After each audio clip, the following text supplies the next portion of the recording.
और जबकि शास्त्रों में कहा गया कि हाथ सूखे और ब्राह्मण भूखे, हाथ धो के अगर हाथ पुछ गए ना तो फिर से भूख लगाते।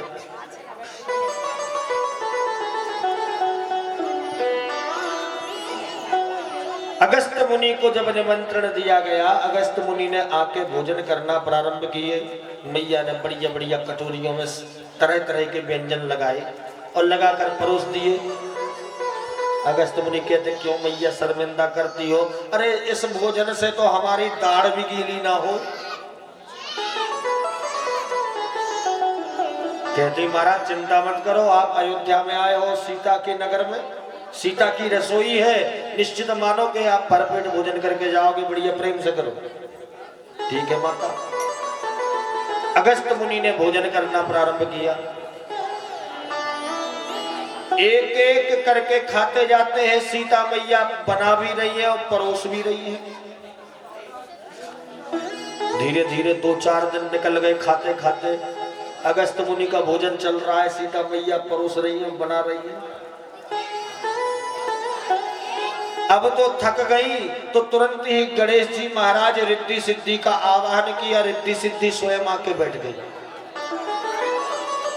और जब रसोई घर में रिद्धि सिद्धि आके पूड़ियां बेलने लगी, गणेश जी झरिया लेकर के पूड़ियों को निकालने लगे।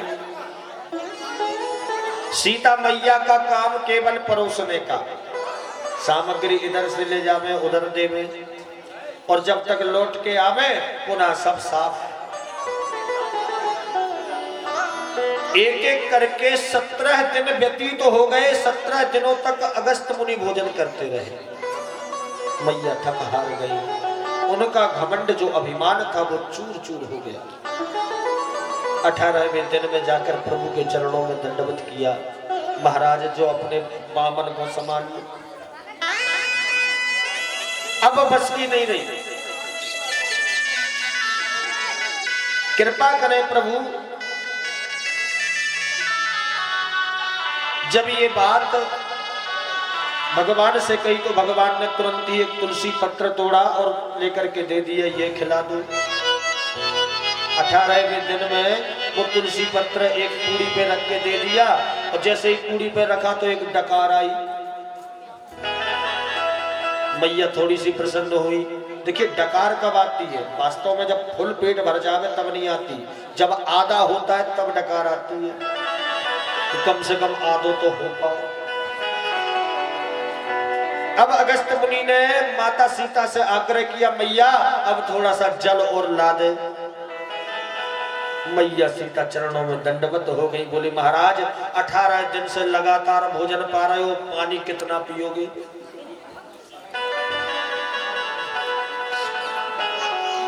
तो महाराज कृपा करें, हम पानी नहीं पिला सकते। भगवान राम ने आशीर्वाद दिया, हे अगस्त मुनि, हम आपको जल द्वापर में पिलाएंगे। सीता मां कहती, प्रभु लंबा समय है। अगस्त मुनि कहते, काय का लंबा, एक समाधि लगी द्वापर आ जाएगा। पुनः द्वापर युग में जो भी जल साबरतक मेघों ने गिराया इंद्रदेव की आज्ञा से ब्रज में, आज वो सारा जल अगस्त मुनि पी गए। इसलिए सारे ब्रज में केवल धूल उड़ रही है, एक बूंद जल नहीं। इंद्रदेव सारा कृत्य ऊपर बैठे बैठे देख रहे थे। आज इंद्रदेव के मन में लज्जा हुई। लज्जा में भरकर दौड़े दौड़े भागे आए। ऐरावत को अपने वृंदावन की सीमा के बाहर ही छोड़ दिया। नंगे पैर दौड़ते प्रभु के चरणों में आए। भगवान की स्तुति गाई कि विशुद्ध सत्वं तव धाम शांतम तपोमयस्त्वस्तरजमस्तकं मायामयोऽयं गुणसंप्रवाहो न विद्यते ते ग्रहणानुबंध। आकर के भगवान के चरणों में प्रार्थना करते हैं कि हे प्रभु, आज मुझसे बड़ा भयंकर पाप हो गया। आज मेरी उद्दंडता क्षमा करने योग्य नहीं है। आप मुझे जो दंड देंगे मैं स्वीकार करूंगा। मैंने आपको पहचान नहीं पाया। देखिए भगवान को आज इंद्रदेव पर ज्यादा क्रोध नहीं आया। क्यों? क्योंकि इंद्रदेव ने सारे ग्वाल वालों को भगवान के समीप कर दिया था, जबकि भगवान को ब्रह्मा जी पे ज्यादा क्रोध आया था। सुखदेव महाप्रभु जब ये कथा सुना रहे थे, परीक्षित ने हाथ जोड़े बोले महाराज ब्रह्मा जी ने ऐसा क्या कर दिया था कि ब्रह्मा जी को क्रोध सहन करना पड़ा भगवान का। भगवान कहते हैं, सुखदेव महाप्रभु कहते हैं कि राजन, जब भगवान ने अघासुर को मारा था उस समय उन्होंने, ब्रह्मा जी ने सारे भगवान के जितने भी गोप वृंद थे, गाय बछड़े, इन सब का हरण करके ब्रह्मलोक को ले गए थे। बोले महाराज जरा विस्तार से बताइए। तब सुखदेव महाप्रभु कहते हैं राजन, भगवान नित्य गौए चारण करते हैं, गौओं को चराने जाते हैं। देखिए कुछ लोगों का प्रश्न होता है कि भगवान ने गाय क्यों चराई? गाय चराने का क्या कारण है? देखिए जब हम कहीं पर जाएं, कुछ कार्य के लिए जावें, तो हमारा एक लक्ष्य निर्धारित होता है कि हमें ये करना है, एक मैंडेट होता है। जब भगवान का त्रेता युग में राम अवतार हुआ तो उसमें 4 काम उनके, 4 कार्य ऐसे थे जो उनको आकर करना थे, लेकिन कर 3 पाए, चौथा नहीं कर पाए।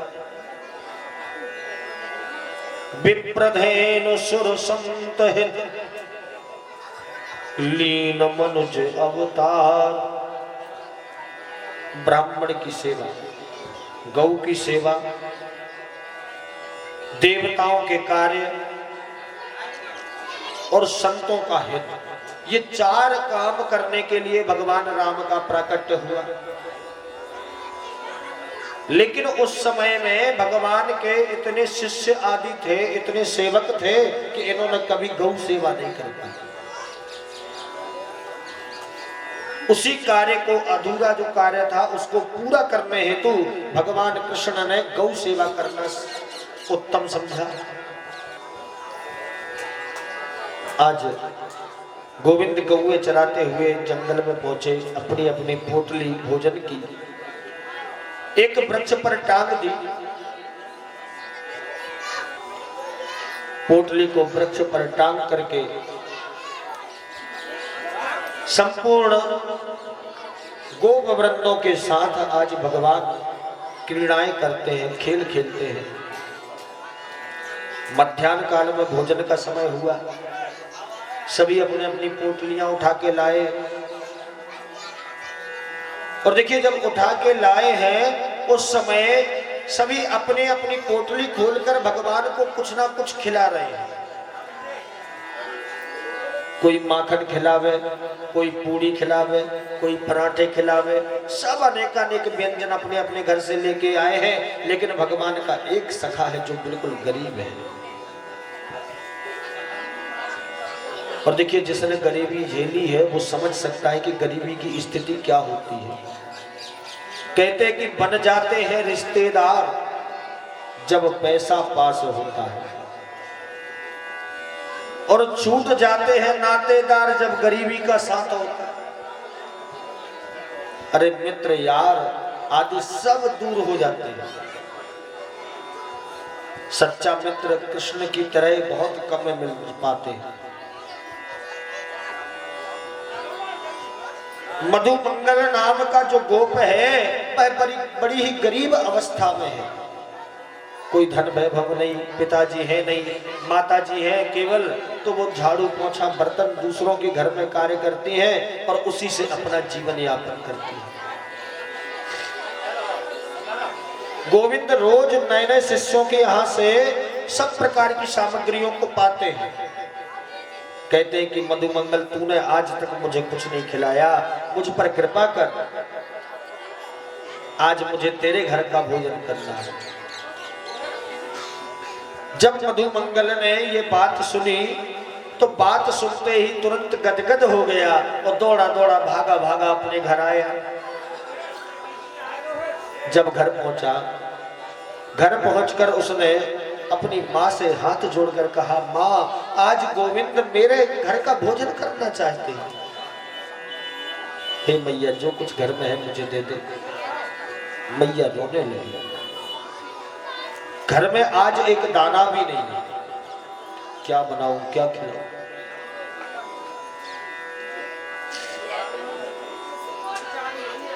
ऐसा विचार करके मधुमंगल से कहती है, बेटा एक काम कर, 2-3 दिन पहले मैंने कड़ी बनाई थी, बस वही रखी है, उसी को ले जा, उसी को खिला दे, घर में कुछ नहीं है। ऐसा विचार करके मधुमंगल को कड़ी की हांडी उठाकर दे दी, जा अपने कन्हैया को खूब खिला। मधुमंगल अपने सिर पर वह कड़ी की हांडी को लेकर जब गौचारण के स्थान में पहुंचा, वहां छिपकर देखने लगा तो गोविंद किसी के हाथ से गुलाब जामुन खा रहे हैं, किसी के हाथ से मिश्री खा रहे हैं, किसी के हाथ से मेवा खा रहे हैं। और देखिए, जब किसी व्यक्ति की गरीबी हो, स्थिति हो, तो वह शर्म लज्जाहीनता बस कई